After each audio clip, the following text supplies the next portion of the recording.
torne-se membro. A live da semana que vem já vai ser só para o grupo de membros. E essa aqui vai ficar privado para o grupo de membros. Então, torne-se membro, vire membro do canal. Antes da gente passar aqui para os nossos superchats, um assunto espinhoso, né? Porque eu não queria deixar de tocar nele aqui, né? Você é um cara que tem mais uma década aí falando sobre catolicismo na internet, né? E nesse período muita coisa mudou no país, né? O catolicismo voltou a crescer, mais pessoas querendo viver a fé de maneira reta, não apenas o católico de IBGE, e grandes opiniões foram sendo geradas aí, né? Tipo fortes paixões, né? Aquela coisa, tipo aquela efervescência. E aí você tem grupos como os sedevacantistas que têm crescido e alcançado mais pessoas.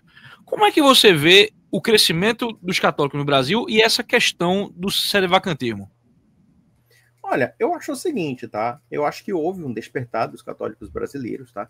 Eu não teria, assim, muito subsídio para falar de um cômputo geral, tá? Eu me limitaria a falar, talvez, de algumas experiências particulares que estamos vendo. Mas eu acho que surgiu um elemento de militância católica que está surtindo efeito, porque durante muito tempo a igreja só pegava porrada e ninguém falava nada. Então, um ou outro começaram a tomar decisões, fazer, digamos, uma espécie de resposta católica. E eu diria que talvez o grande protagonista dessa resposta católica foi o padre Paulo Ricardo. O padre Paulo Ricardo foi um introito disso, né? Ele foi realmente um dos grandes protagonistas da apologética católica no Brasil, né? Então, ele começou a dar uma resposta sobre isso. E eu acho que talvez fazendo uma comparação, então as pessoas elas começaram a perceber que tem um patrimônio, né? Um patrimônio espiritual. O que eu vejo assim muitas vezes é que a propaganda, por assim dizer, protestante, né? A propaganda evangélica, ela é uma propaganda bastante agressiva, bastante assertiva. Podemos dizer que ela é prosélita mesmo, né? Por exemplo, muitos dos nossos papas criticam esse conceito de proselitismo. Eu acho até certo ponto, assim, claro, como é que eu posso dizer assim, tirando, né, alguns aspectos que me parecem bastante confusos, mas realmente, assim, esse proselitismo agressivo é uma coisa que nós temos que evitar um pouco, entendeu? Eu acho que nós temos que sim pregar a palavra de Deus, nós temos que pregar o que é o legado católico, enfim, mas de uma forma educada. Eu não vou chegar na casa de um protestante e começar a ficar catequizando ele se ele não quiser ouvir, né? Eu também não vou encher o saco dele, também ser impertinente ou indelicado.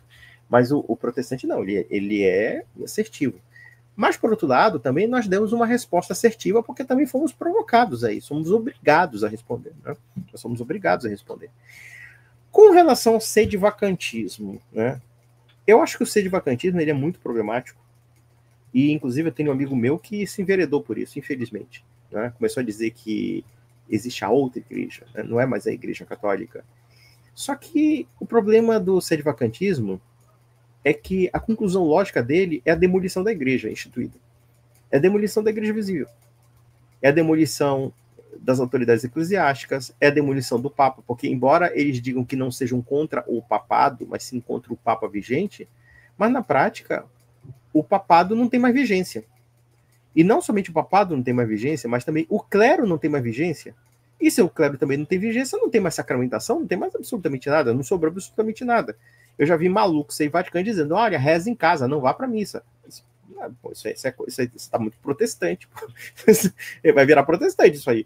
Ou então vai virar ateu, porque na verdade é uma perda de fé da igreja.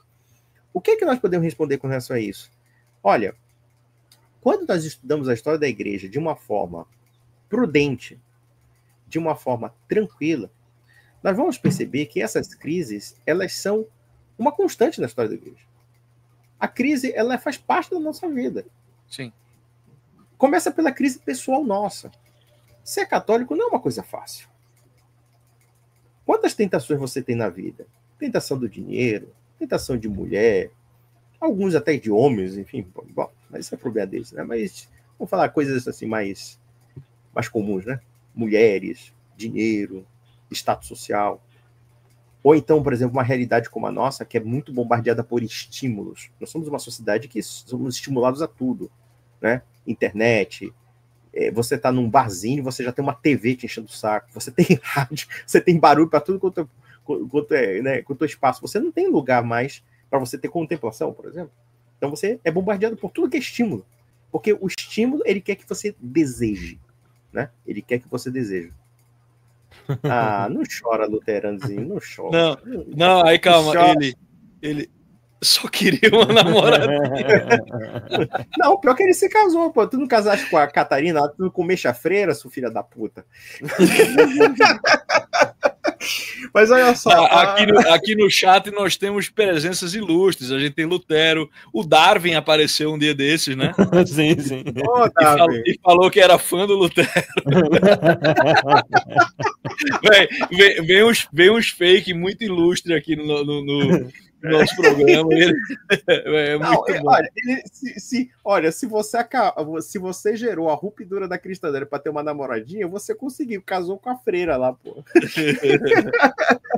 Mas olha, o que acontece é o seguinte, voltando ao sedivacantismo, então, o sedivacantismo, em nome de combater uma determinada crise da igreja, e aquela história, né? Grande parte das heresias, pelo menos algumas delas, elas propõem sempre, entre aspas, moralizar a igreja e ensinar a igreja, né? Você, por exemplo, na Idade Média, você tem segmentos heréticos, como, por exemplo, os Fraticelli, os seguidores de Joaquim de Flora, né, Joaquim de Fiore, que eram bastante milenaristas, enfim, em que eles falavam cobras e lagartos do Papa. O Papa é o anticristo, assim. Inclusive, tem muitas coisas da retórica protestante que são de velhas heresias medievais e até mesmo de contestações ao papado. Porque, por exemplo, quando a gente pega o debate medieval, né, principalmente aqueles defensores do Papa autocrático e do Papa teocrático, por assim dizer, que nunca aconteceu, felizmente, mas, por outro lado, você tem aqueles defensores do poder secular, Marcílio de Pádua, Nicolau de Cusa, né, que defendiam a figura do império, né, com mais força do que o próprio papado. Enfim, você tem essa discussão, mas pegando essa questão, você vê que a retórica protestante, de certa forma, ela tem resquícios de velhas rebeliões e de velhas heresias, de velhos conflitos do mundo medieval, né? De vários conflitos do mundo medieval, entendeu? E inclusive também de inúmeras crises. E voltando ao sedivacantismo, é isso. O sedivacantismo é uma rebelião que no final acaba sendo herética, porque ao negar a igreja visível, ao negar a continuidade da sucessão apostólica, ao negar os sacramentos, você está dizendo que Cristo fracassou. Você mesmo falou isso. Eu vi, inclusive, um áudio seu, na verdade, um short seu, o Rasta, que você falou bem. Você chegou à mesma conclusão. Quer dizer, olha, não existe mais bispo, não existe mais papa. Quer dizer, embora você diga que essa está vacante, mas se ela não está sendo exercida, e tão cedo não ser exercida, é como se ela sumisse. Né? Na prática, eu queria saber como é que volta, tá ligado? Quando é que volta? Quando é que vai ter, tipo, porque assim, teoricamente vai ter que ter um papa que vai sentar no trono de Pedro, não constituir uma outra igreja em outro lugar, e esse papa vai ser papa novamente, e ele vai corrigir os erros. É um tipo de coisa que eu não consigo fazer sentido disso, tá entendendo? É por isso que eu pergunto. E eu conheço pessoas que são, tá ligado? Tem um bom amigo também que é sedevacantista, e que uma pessoa que eu respeito bastante, inclusive, e que ele disse para mim, eu sou um felizardo, porque a única missa válida do Brasil fica apenas a 2h30 da minha casa, no interior de São Paulo. Na verdade, sabe o que acontece? Por exemplo, eu digo, caralho, velho, a única missa válida. Mas olha só que coisa interessante, né? Eles estão criando um cristianismo sem autoridade. Então, por exemplo, na verdade, a autoridade sou eu que determino qual missa é válida. O grande problema, muitas vezes, do sedivacantismo, como também de outras heresias, é um critério autoritativo. Então, por exemplo, quando nós falamos que o Papa é herege, vamos pegar a questão do Papa herege. O Papa Francisco falou uma besteira, sei lá, uma coisa, tomou uma cachaça e começou a dizer: o Palmeiras é divino, o Corinthians é lindo e maravilhoso, enfim, sei lá, qualquer besteira dessa coisa. O que me parece muitas vezes é o seguinte: esse pessoal, eles, na verdade, quando eles falam da infalibilidade papal, eles idealizam um Papa, né, quase como um semidivino. Esse Papa nunca existiu. E a infalibilidade papal, a gente tem que entender que a infalibilidade papal ela só foi declarada assim umas 2 ou 3 vezes na história da história do mundo, né? A gente tem que entender isso. tá? É claro que quando nós estamos falando de um ensino católico, nós temos a presunção da infalibilidade, mas nem tudo é infalível. E existe um outro aspecto que eles não notam, sabe o que é? Nós somos uma realidade do Papa da comunicação. O Papa do Renascimento não tinha a mesma comunicação dos papas de hoje. Uhum. Então, qualquer besteirinha que o Papa fale, aí pronto, aí é herege. Ele disse, não, mas pera lá. Quem te deu autoridade para dizer que ele é herege? Mesmo que ele tenha falado uma bobagem, vamos pegar o seguinte, ele falou uma bobagem que talvez possa ser temerária, tá? Uhum. Só que existe todo um procedimento, que a gente sabe que a igreja tem, todo um procedimento de natureza institucional para julgar caso de heresia. Mesmo que uma pessoa possa ter falado uma besteira que possa ser herética, existe todo um procedimento eclesiástico, um procedimento disciplinar, para você analisar de fato se ele teve a intenção de falar alguma coisa, se ele falou apenas uma besteira e assim suavemente. Não, eles julgam tudo sumário, por quê? Porque como eles já negam o componente que talvez seja essencial da igreja, que é a própria autoridade eclesiástica, então eles se arrogam eclesiásticos. Então logo eu posso julgar o mundo, eu posso julgar a igreja, eu posso julgar todo mundo. Os problemas da igreja não são simples de serem resolvidos. E eu tenho uma seguinte dedução. Se há um problema da igreja, seja do Concílio Vaticano II, seja de qualquer outra coisa, seja de qualquer declaração papal, quem vai resolver é o próprio clero. E eu aqui vou ficar com pipoca com guaraná assistindo de camarote. E mesmo assim, vou frequentar a igreja, vou assistir os sacramentos e foda-se, vá...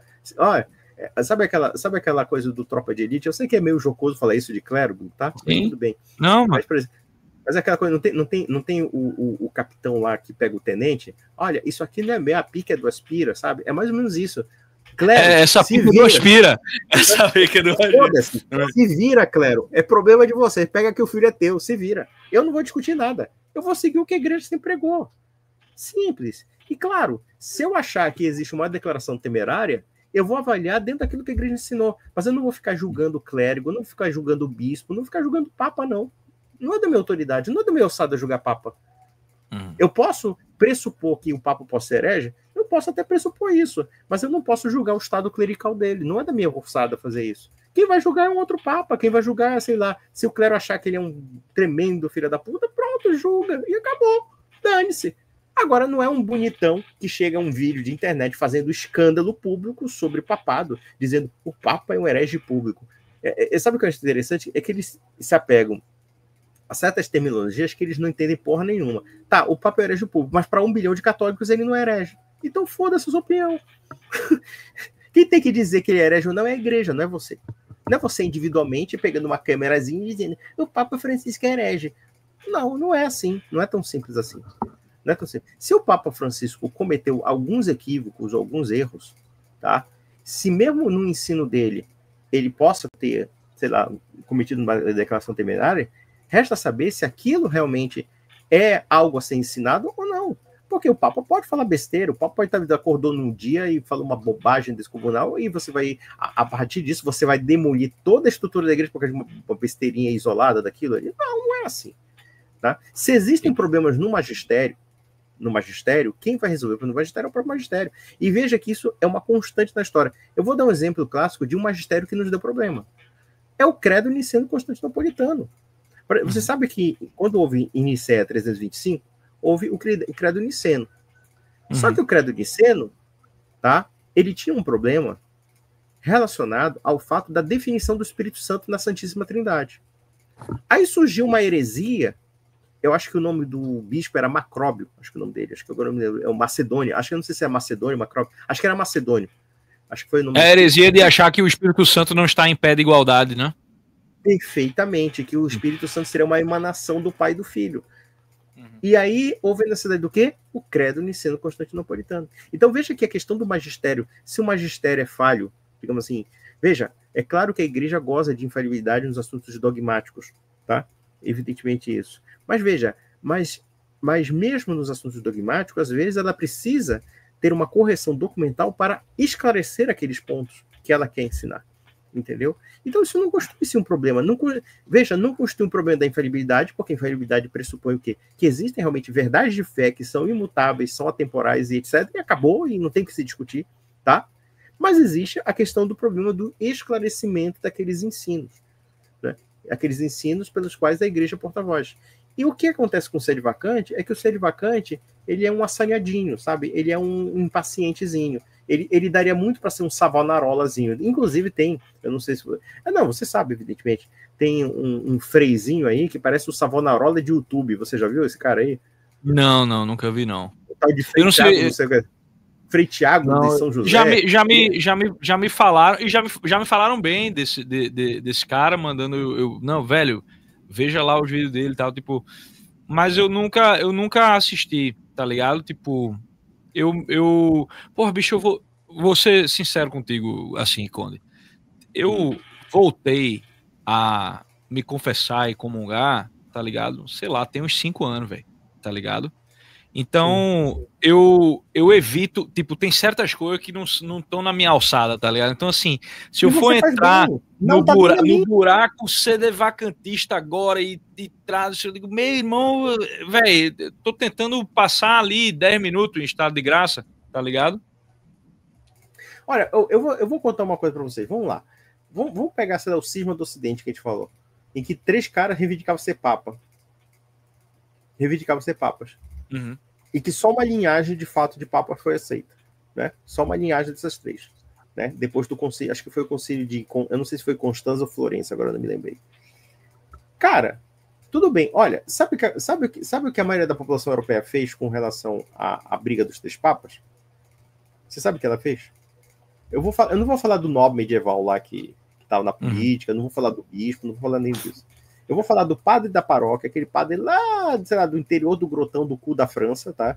O outro do cu de Portugal e o outro da Brenha, onde o diabo esqueceu o cachimbo e Judas perdeu as botas. Você sabe o que eles fizeram? Nada. Eles batizavam, casavam, tinham filhos, sacramentavam, assistiam à comunhão e os 3 papas lá se mataram entre si e tudo como Dante. É o que a gente tem que fazer. Entendeu? Por quê? Tá. Imagina se de repente tivesse YouTube na época do Grande Cisma. Meu Deus do céu. Ai, meu Deus do céu. A gente ia se fuder, cara. Não, mas não tinha. Graças a Deus, a comunicação era muito difícil. O camponês medieval ficava lá no canto dele a vida toda, comungava, casava com a prima irmã dele, sabe? Casava com a mulher lá, tinha uns 10, 15 filhos lá e 5 morriam, e comungava e tudo. E essas guerras e brigas só atingiam superficialmente quando chegava uma tropa enchendo o saco dele. Mas fora isso, é o que ele fazia, ele comungava. Agora, você ficar discutindo se a comunhão é válida, se casamento é válido, se sacramento é válido. Meu irmão, porra, isso aí é foda, velho. Da igreja, vai chegar um ponto que é o seguinte, a igreja vai ser você. Você é um fodão. Em 2025, Jesus Cristo precisou de você, porque Jesus Cristo assistiu a sua igreja não até o final dos tempos, mas até o Concílio Vaticano II. Então, ponto. O senhor está feliz, Lutero? Bom, mas é isso, né, velho? Eu digo, porra, velho, 30 anos, velho, pra eu chegar e dizer, beleza, velho, não, realmente a autoridade de Roma é legítima, né? Aí agora eu vou ter que, tipo, pensar, não, agora na verdade não é só a autoridade de Roma, é a autoridade de Roma e daquele comentarista do YouTube que sabe aonde está a igreja verdadeira agora. Meu irmão, aí fodeu, porra. Esse aí deve ser. Esse aí, mas, pô, me dá o açúcar dessa tua pica gostosa, pô. Que né? É foda, velho. Que isso, velho. E uma última parada que a gente tem que falar é isso aqui, né? É o nosso canal de cortes, que voltou agora, tá bombando, já tem 588 inscritos. Pessoal, aí tem cortes maravilhosos, inscrevam-se no canal.